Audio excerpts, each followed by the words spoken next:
Bonjour Régine, comment allez-vous? Bonjour Déborah, je vais très bien, je vous remercie. Et vous? Moi, super, je suis là avec vous. Donc, on va parler de la 5G, on va parler de la pollution atmosphérique et électromagnétique. Donc, je suis ravie de vous recevoir. Vous avez été prof de PS, thérapeute, danseuse. En mars 2019, vous créez une association qui s'appelle Soleil la vie avec Cédric Barnier. L'association qui à la base est là pour lutter justement contre la pollution atmosphérique et électromagnétique, pour aussi mener des actions, notamment une qui est intitulée Les 500, et vous allez nous en parler dans un instant. Mais tout d'abord, Régine, je voudrais vous poser une question. Donc, vous m'aviez dit que vous êtes en lien avec des techniciens et scientifiques français et internationaux. Et j'ai envie de vous demander, est-ce qu'il existe aujourd'hui une ou plusieurs études sur les effets de la 5G sur la santé? Ah oui, oui, oui. Alors justement, je vais vous montrer tout ce dossier. Il y en a des milliers, des milliers. Et en fait, nous avons sélectionné un peu plus d'une centaine d'études sur ces milliers euh, pour notre action dont vous avez parlé et qui permet de montrer, de démontrer avec la rigueur scientifique, puisque ce sont des études évaluées par les pairs, les effets biologiques des ondes utilisées par la 5G. Voilà, je parle des ondes utilisées puisque je l'avais un petit peu expliqué lors de notre appel.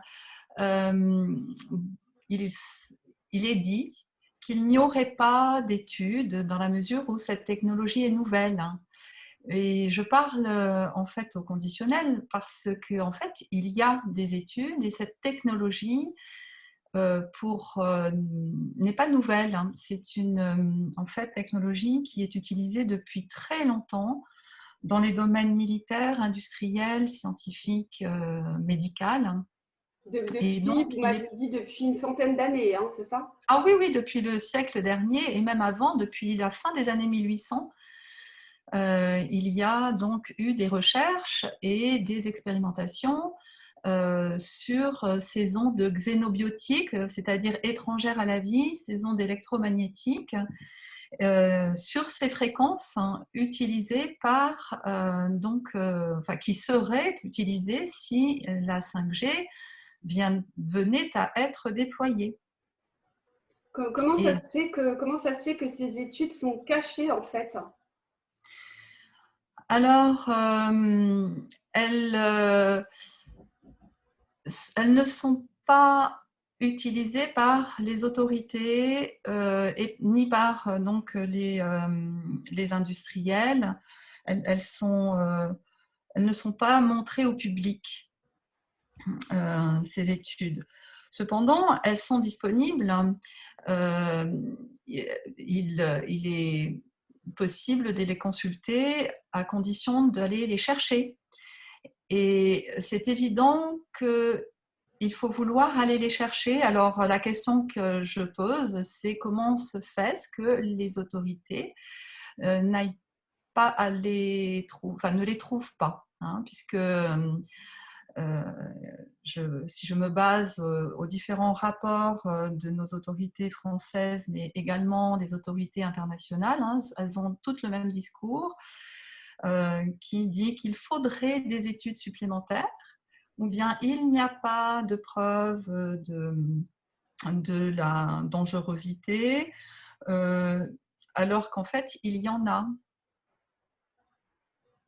Donc la question est ouverte, la question est ouverte, parce que ces études sont disponibles sur les moteurs de recherche des scientifiques. Ce sont des études publiées qui ont été évaluées par les pairs, hein, et donc elles existent, elles démontrent les effets sur la santé, à la fois la santé humaine, hein, mais la santé également environnementale, hein, sur tous les insectes, les mammifères, sur les plantes, sur tout le vivant. Un peu le Et vivant sur tout ce qui est biologique, en fait. Ouais. ce sont des effets biologiques, voilà, sur donc, les organismes, tous les organismes de notre biosphère.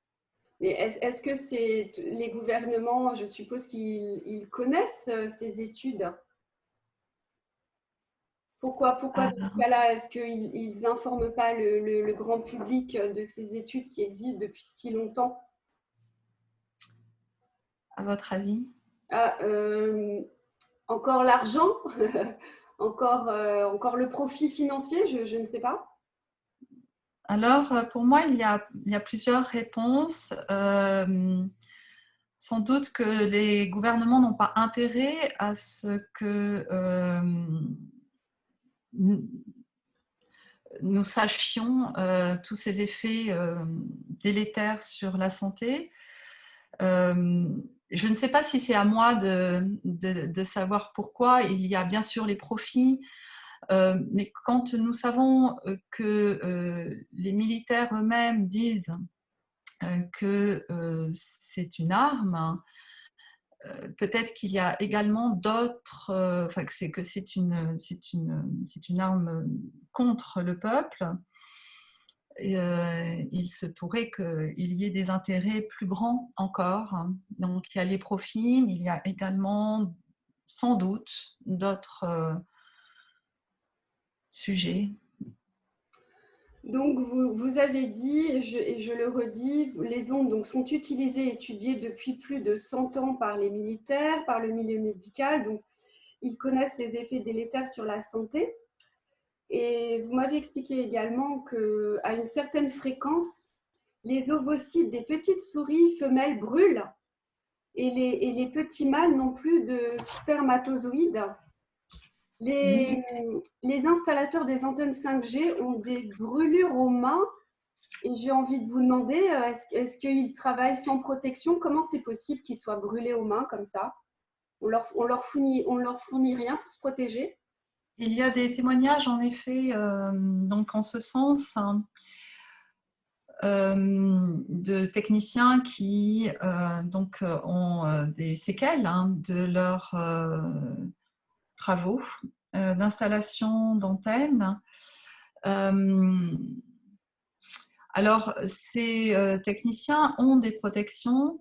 Sont-elles suffisantes? Sans doute non, puisqu'ils ont malgré cela des blessures. Y a-t-il des protections possibles euh, vraiment complètement protégeantes? C'est une question à se poser. Personnellement, je ne suis pas technicienne, donc je ne pourrais pas répondre à cette question avec précision. Mais toujours est-il qu'il y a des témoignages et c'est un petit peu, j'ai reçu un technicien récemment chez moi pour des problèmes de connexion. Et il me disait, j'en discutais avec lui, il me disait que c'était un petit peu comme l'amiante, hein, où les personnes qui avaient travaillé dans ce domaine ou installées avec ce matériel avaient eu de graves, dans les usines, avaient eu de graves conséquences. Sans doute que ces scandales éclateront un jour. Donc pour le moment en tout cas, il y a des personnes qui sont techniciennes et qui sont blessées et qui témoignent de brûlures, puisque c'est un des effets donc des fréquences des ondes, enfin d'un certain bande de fréquences qui affectent la peau, hein, qui affectent le derme. Et c'est pas seulement donc les effets thermiques, puisqu'on parle de brûlure, c'est vraiment d'autres effets encore qui donnent cette sensation de brûlure et qui font que les personnes sont blessées durablement et qui ont des handicaps en fait durables.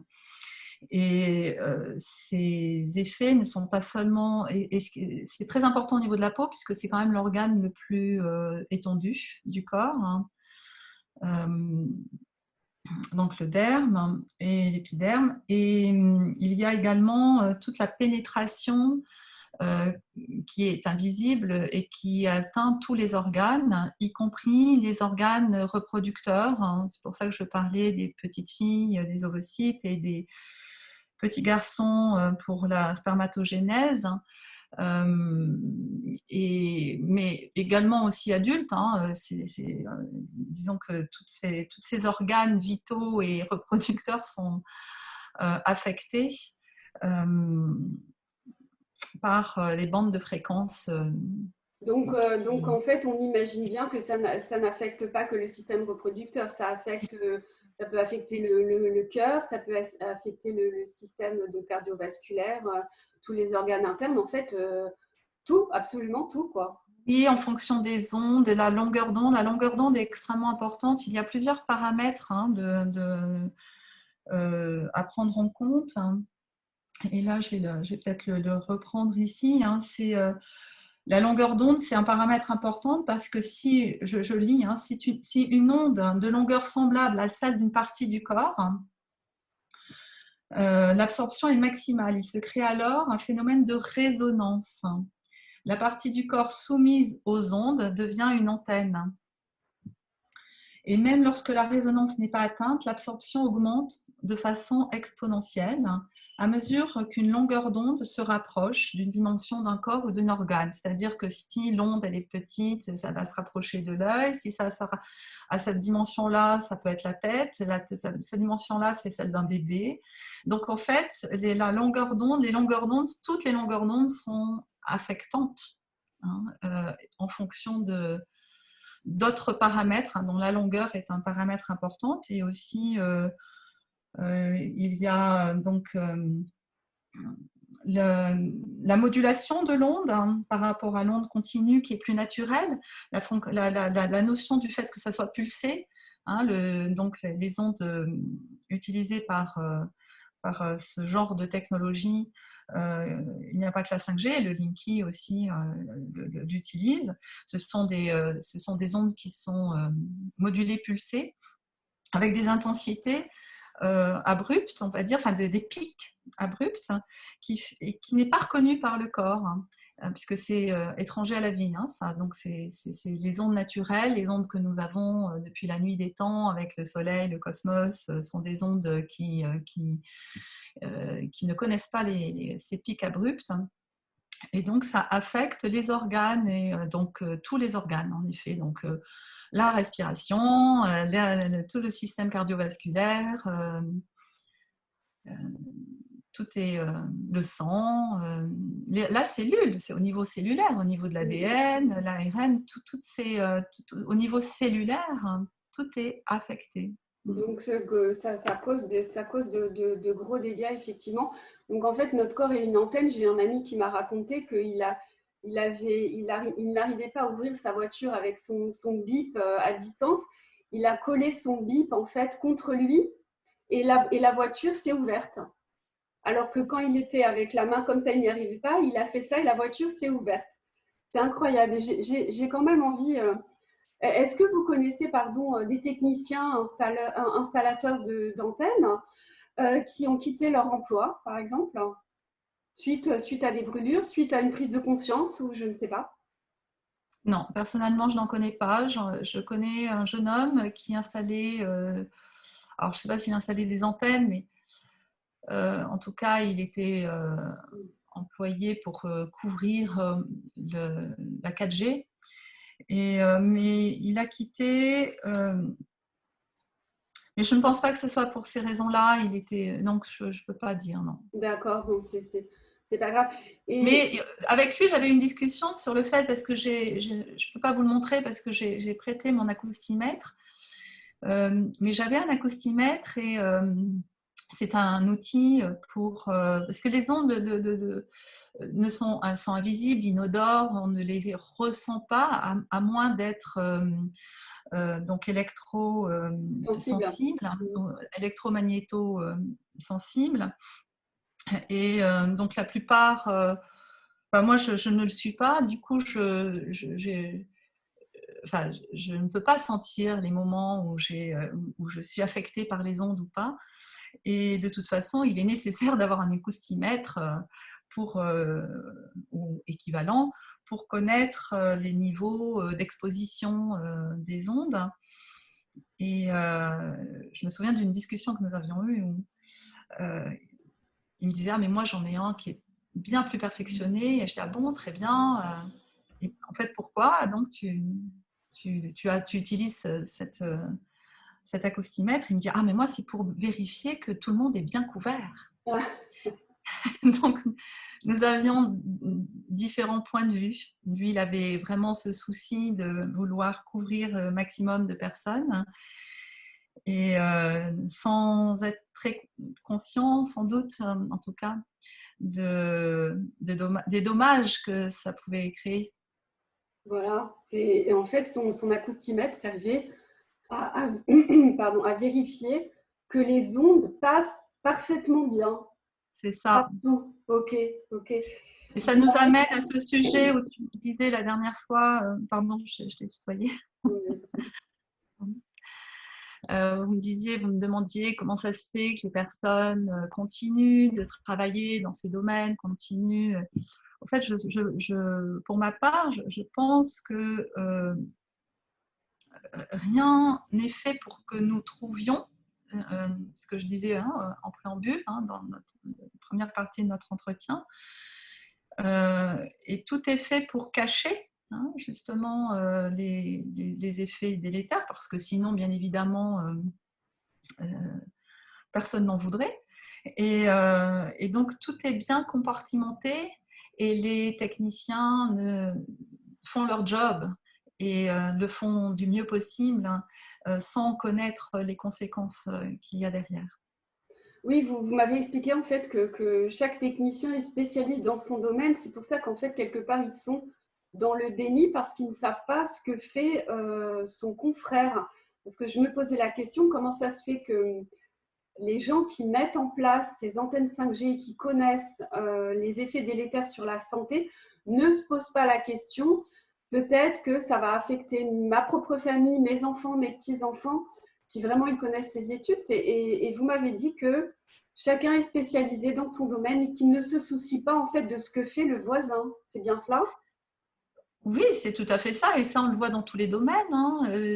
Tous les domaines scientifiques sont compartimentés et il y a une sorte de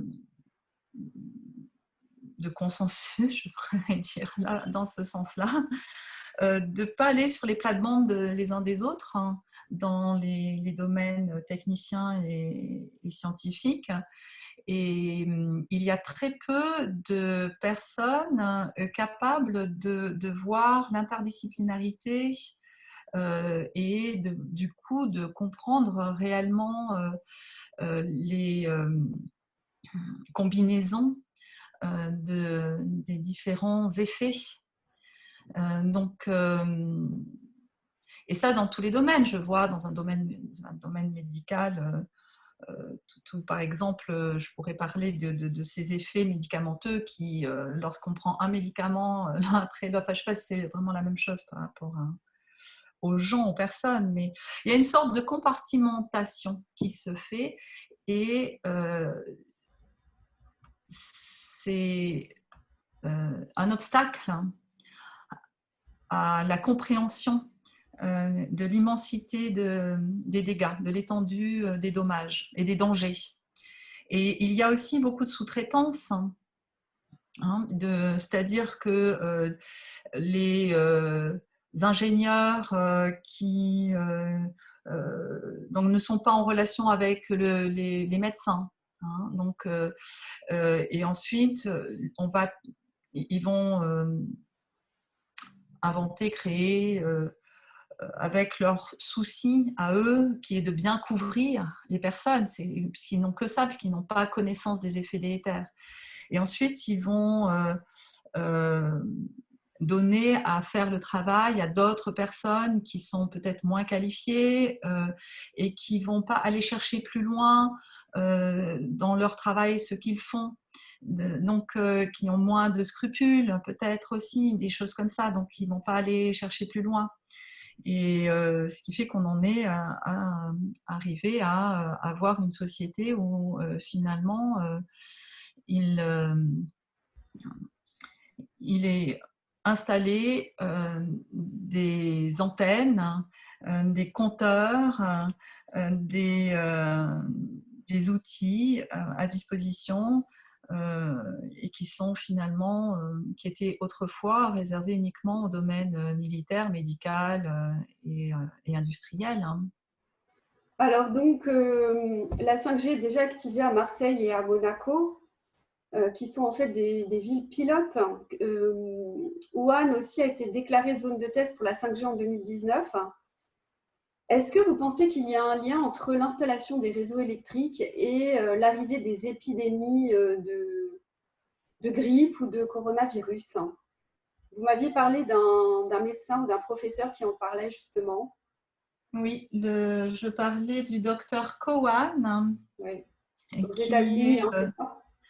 oui, diplômé de Duke University aux États-Unis. Je ne sais plus exactement. Alors, Duke University, c'est en Caroline du Nord, mais lui, où il est installé, en tout cas, j'ai retrouvé sa vidéo.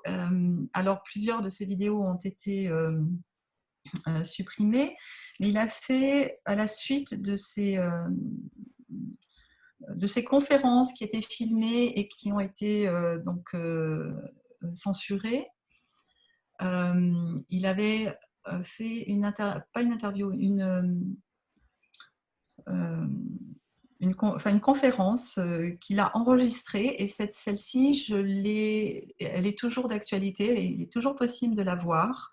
Donc, Et je recommande, je la mettrai sous. ouais, alors c'est en anglais, et je recommande vraiment tout le monde d'aller la visionner. Elle est assez longue, et j'en ai fait à l'époque, elle date de mi-mars, hein, mi-mars ou fin mars 2020. J'avais fait un compte rendu en français pour les personnes qui ne parlent pas l'anglais, parce qu'il y a aussi la barrière de la langue. Hein. La plupart des études scientifiques, la plupart des conférences et des explications de la compréhension, c'est beaucoup en anglais. Oui, Hein. mais ça, aujourd'hui, il existe plein de traducteurs qui vont pouvoir traduire Voilà. ça. Et Donc, j'avais fait un compte rendu. Si vous voulez, vous pouvez aussi le mettre, je vous le donnerai, parce que c'est vraiment, ça explique. Alors,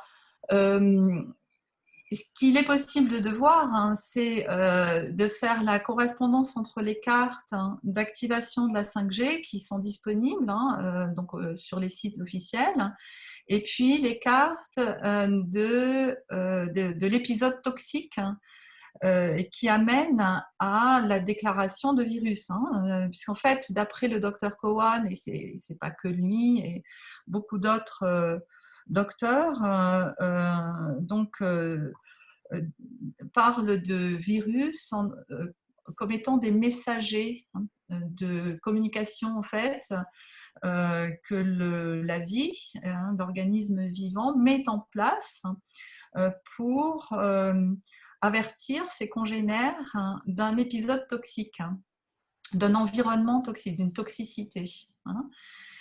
Donc, qui peut être dû chimiquement, mais aussi, là, en l'occurrence, électromagnétiquement.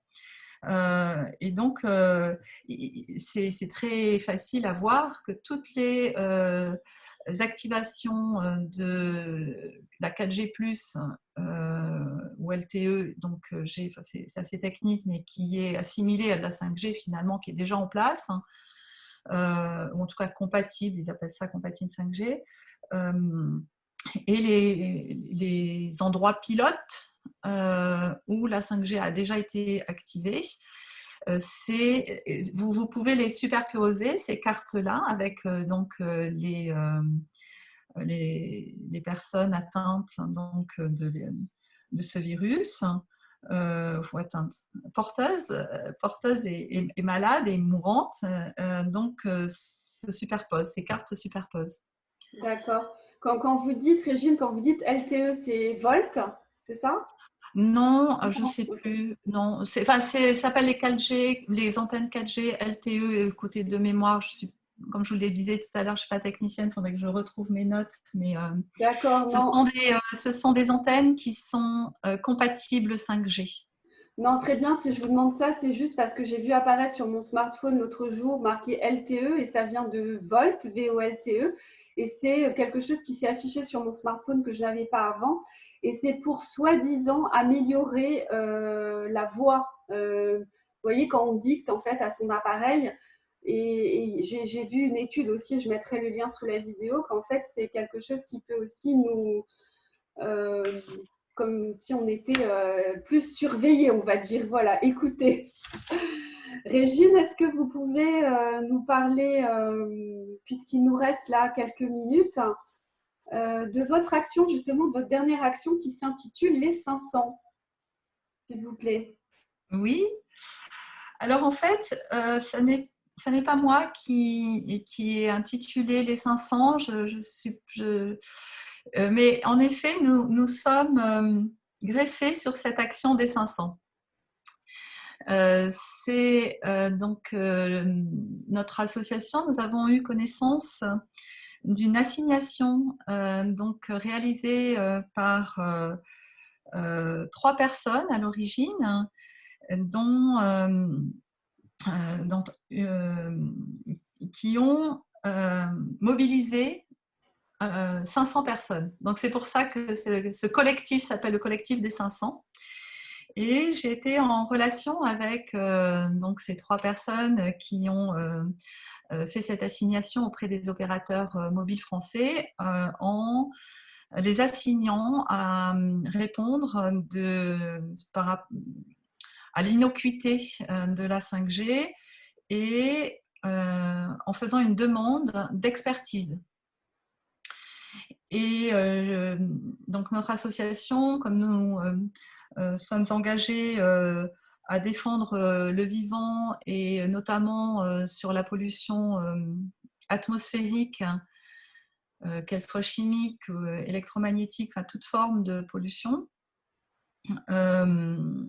nous avons été consultés pour aider à cette assignation, à construire les conclusions, surtout de manière à pouvoir apporter des preuves tangibles, des preuves irréfutables qui manquent en général toujours dans tous ces débats qui sont demandés ou bien toutes ces actions qui sont menées.